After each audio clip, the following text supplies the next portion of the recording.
ಕುರುಬ ಸಂಘಕ್ಕೆ ರಂಗಣ್ಣ ಹೊಸ ಅಧ್ಯಕ್ಷ.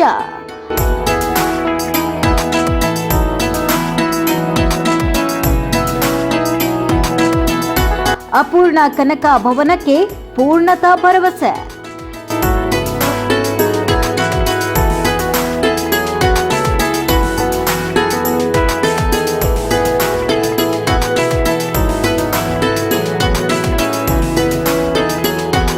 ಕುರುಬ ಜನಾಂಗದ ಅಭಿವೃದ್ಧಿಗಾಗಿ ನಾನು ಸದಾ ಸಿದ್ಧನಿದ್ದೇನೆ. ಅಪೂರ್ಣವಾಗಿರುವ ಕನಕ ಭವನ ನಿರ್ಮಾಣ ಕಾರ್ಯವನ್ನು ಪುನಃ ಪ್ರಾರಂಭಿಸಿ ಪೂರ್ಣಗೊಳಿಸಲು ಪ್ರಾಮಾಣಿಕವಾಗಿ ಪ್ರಯತ್ನಿಸುತ್ತೇನೆ ಅಂತ ಕೊರಟಗೆರೆ ತಾಲೂಕಿನ ಕುರುಬ ಸಂಘದ ನೂತನ ಅಧ್ಯಕ್ಷ ಕುರುಡುಗಾನಹಳ್ಳಿ ರಂಗಣ್ಣ ಹೇಳಿದ್ದಾರೆ.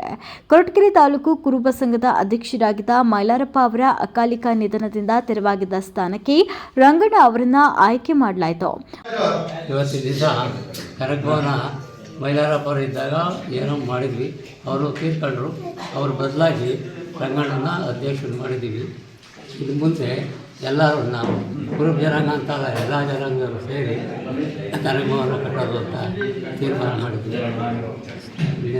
ಅಭಿವೃದ್ಧಿಗೆ ಎಲ್ಲರೂ ಸೇರಿ ಶ್ರಮಿಸಿ ಮಾಡಬೇಕು ಅಂತ ನನ್ನ ಅಭಿಪ್ರಾಯ.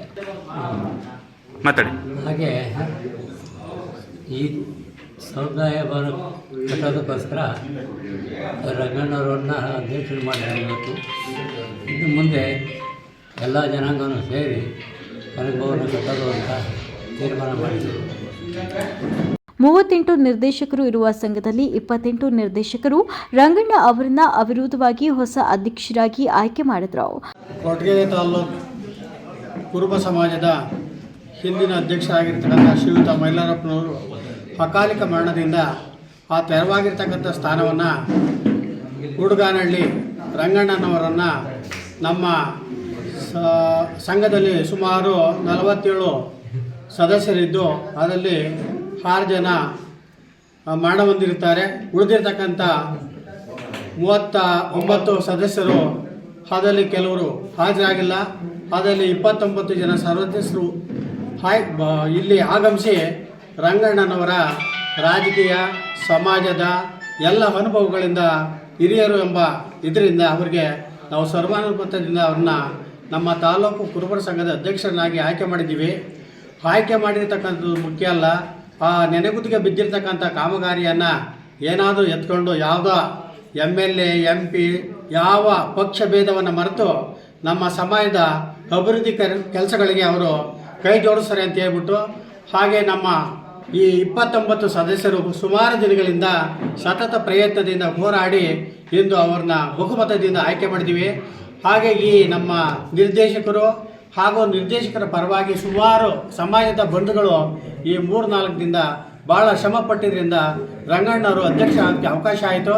ಅದೇ ನಾವೆಲ್ಲ ಸಹ ಇನ್ನು ಮುಂದಿನ ದಿನಗಳಲ್ಲಿ ಒಗ್ಗಟ್ಟಾಗಿ ಯಾವ ಪಕ್ಷ ಭೇದವನ್ನು ಮರೆತು ಸಮಾಜದ ಏಳಿಗೆಗಾಗಿ ದುಡಿತೀವಿ ಅಂತ ಹೇಳ್ಬಿಟ್ಟು ಇಲ್ಲಿ 2 ಮಾತನಾಡಲು ಅವಕಾಶ ಮಾಡಿಕೊಟ್ಟಂಥ ಈ ಕೊರಟಗೆರೆ ತಾಲೂಕು ಕುರುಬ ಸಂಘದ ಹಿಂದಿನ ಅಧ್ಯಕ್ಷರಾದಂಥ ಮೈಲಾರಪ್ಪನವರು ಅಕಾಲಿಕ ಮರಣದಿಂದ ತೆರವಾಗಿದ್ದಂಥ ಅಧ್ಯಕ್ಷ ಸ್ಥಾನಕ್ಕೆ ನಾವು ಈ ದಿನ ಚುನಾವಣೆ ನಡೆಸಿ ಸುಮಾರು 39 ನಿರ್ದೇಶಕರಿದ್ದರು. ಅದರಲ್ಲಿ 29 ನಿರ್ದೇಶಕರು ಸರ್ವಾನುಮತದಿಂದ ರಂಗಣ್ಣನವರಿಗೆ ವೋಟ್ ಮಾಡಿದರು. ಅದರಿಂದ ಇವ್ರನ್ನ ಅಧ್ಯಕ್ಷರಾಗಿ ಮಾಡಿದ್ದೇವೆ. ಮತ್ತು ರಂಗಣ್ಣನವರ ಹಿನ್ನೆಲೆ ಅಂದರೆ ಅವರು ಸುಮಾರು 3-4 ಸಲ ಗ್ರಾಮ ಪಂಚಾಯತಿ ಮೆಂಬರ್ ಆಗಿದ್ದರು, ಮಾಜಿ ಅಧ್ಯಕ್ಷರಾಗಿದ್ದರು, ಉಪಾಧ್ಯಕ್ಷರು ಸಮೇತ ಆಗಿದ್ದರು. ರಾಜಕೀಯದಲ್ಲಿ ಅಪಾರ ಅನುಭವ ಇದೆ.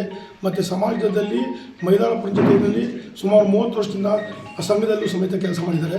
ಸಮಾಜದಲ್ಲಿ ಹಿರಿಯ ಉಪಾಧ್ಯಕ್ಷರಾಗಿದ್ದರು. ಆದ್ದರಿಂದ ಏನು ಪ್ರೋಟೋಕಾಲ್ ಪ್ರಕಾರ ಅವ್ರನ್ನ ಅಧ್ಯಕ್ಷರಾಗಿ ಮಾಡಿದ್ದೇವೆ. ಮತ್ತು ಈ ವಿಶೇಷವಾಗಿ ಏನಪ್ಪ ಅಂದರೆ ಅತ್ಯಂತ ಈ ಒಂದು 20 ವರ್ಷದಿಂದ ಮೈಲಾರಪ್ಪನವರೇ ಅಧ್ಯಕ್ಷರಾಗಿದ್ದರು. ಈಗ ಈ ವರ್ಷ ಒಂದು ಕೊರಟಗೆರೆ ನಮ್ಮ ಕುರುಬ ಸಮಾಜದಲ್ಲಿ ಒಂದು ಇತಿಹಾಸ ನಿರ್ಮಾಣ ಮಾಡಿದ್ದೇವೆ. ಇದು ನಿಜವಾದಂಥ ಒಂದು ಸುವರ್ಣ ದಿನ ಅಂತ ನಮ್ಮ ನಿರ್ದೇಶಕರು ಭಾವಿಸಿದ್ದಾರೆ. ಇನ್ನು ಮುಂದೆ ನಾವು ಎಕ್ಸ್ಪೆಕ್ಟ್ ಮಾಡೋದು ಏನಪ್ಪ ಅಂದರೆ ನಮ್ಮ ರಂಗಣ್ಣವರು ಮುಂದಿನ ಅಭಿವೃದ್ಧಿ ಕೆಲಸಗಳನ್ನ ಸಾಮಾಜಿಕ ಮೌಲ್ಯಗಳನ್ನ ನಮ್ಮ ಸಮಾಜಕ್ಕೆ ಮಾಡೋದಾಗ್ಬೋದು, ಆರ್ಥಿಕ ಅಭಿವೃದ್ಧಿ ಬಗ್ಗೆ ಅಥವಾ ಇನ್ನು ಸಾಂಸ್ಕೃತಿಕವಾಗಿ ಕನಕ ಜಯಂತಿ ಅಂತ ಒಂದು ಕೆಲವು ಕಾರ್ಯಕ್ರಮಗಳು ಸಮೇತ ಸ್ಥಗಿತ ಆಗಿದ್ದವು. ಸಮಾಜದಲ್ಲಿ ಹೊಸ ನವಚೈತನ್ಯ ಮೂಡಿದೆ ಅಂತ ನಮ್ಮ ನಿರ್ದೇಶಕರು ತುಂಬ ಹೃದಯದಿಂದ ಇವತ್ತು ಅವರಿಗೆ ಆಶೀರ್ವಾದ ಮಾಡಿದ್ದಾರೆ. ಅವರೆಲ್ಲರಿಗೂ ಧನ್ಯವಾದಗಳು. ಹಾಗೂ ಸಹೋದ್ಯೋಗಿಗಳೇ, ಇವತ್ತಿನ ದಿನ ನಮ್ಮ ಮೈಲಾರಪ್ಪನವರ ಅಕಾಲಿಕ ಮರಣದಿಂದ ತೆರವಾದಂಥ ಅಧ್ಯಕ್ಷರ ಸ್ಥಾನವನ್ನು ನಾನು ಇವತ್ತು ನಮ್ಮ ಎಲ್ಲ 29 ಜನ ನಿರ್ದೇಶಕರು ನನ್ನನ್ನು ಆಯ್ಕೆ ಮಾಡಿದ್ದಾರೆ, ಬಹುಮತದಿಂದ ಆಯ್ಕೆ ಮಾಡಿದ್ದಾರೆ. ಆದ್ದರಿಂದ ನನಗೆ ತುಂಬ ಹೃದಯದ ಅವರಿಗೆ ಧನ್ಯವಾದಗಳನ್ನು ಅರ್ಪಿಸ್ತಾ ಇದ್ದೀನಿ. ಮುಂದಿನ ದಿನಗಳಲ್ಲಿ ಇವತ್ತಿನ ದಿನ ನಮ್ಮ ಈ ಎಲ್ಲ ನಮ್ಮ ಕನಕ ಭವನಕ್ಕೋಸ್ಕರ ನಮ್ಮ ಎಲ್ಲ ಡೈರೆಕ್ಟ್ರು ಹಾಗೂ ಎಲ್ಲ ನಮ್ಮ ಕುಲಬಾಂಧವರು, ಆಮೇಲೆ ನಮ್ಮ ಶಾಸಕರು, MP ಗಳು, ನಮ್ಮ ರಾಜಣ್ಣವರು, ನಮ್ಮ ಈಶ್ವರಪ್ಪನವರು ಎಲ್ಲರ ಸಮ್ಮುಖದಲ್ಲಿ ಈ ಒಂದು ಸಮುದಾಯ ಭವನವನ್ನು ಕಟ್ಟೋದಕ್ಕೆ ಎಲ್ಲರ ಸಹಕಾರ ನಮಗೆ ಬೇಕು ಅಂತ ಕೇಳ್ಕೊಂತ, ನನಗೆ ಈ ಒಂದು ಜನಾಂಗ ಇಷ್ಟೊಂದು ವಿಶ್ವಾಸ ನನ್ನ ಮೇಲೆ ತೋರಿಸಿದ್ದೀರಾ. ಈ ಋಣ ನಾನು ಯಾವ ರೀತಿ ನಿಮಗೆ ಕೃತಜ್ಞತೆ ಹೇಳಬೇಕು ಅಂತ ನನಗೆ ಗೊತ್ತಾಗಲ್ಲ.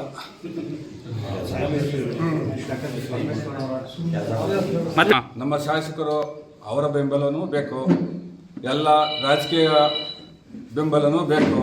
ಆದ್ದರಿಂದ ನಮಗೆ ಇವತ್ತಿನ ದಿನ ನಮ್ಮ ಭವನ ಕಟ್ಟೋದಕ್ಕೆ ಎಲ್ಲರ ಸಹಕಾರ ಕೋರಿ ನಾನು ಬೇಡ್ಕೊಂತ ನಮ್ಮ ತಾಲೂಕಿನ ಜಿಲ್ಲಾ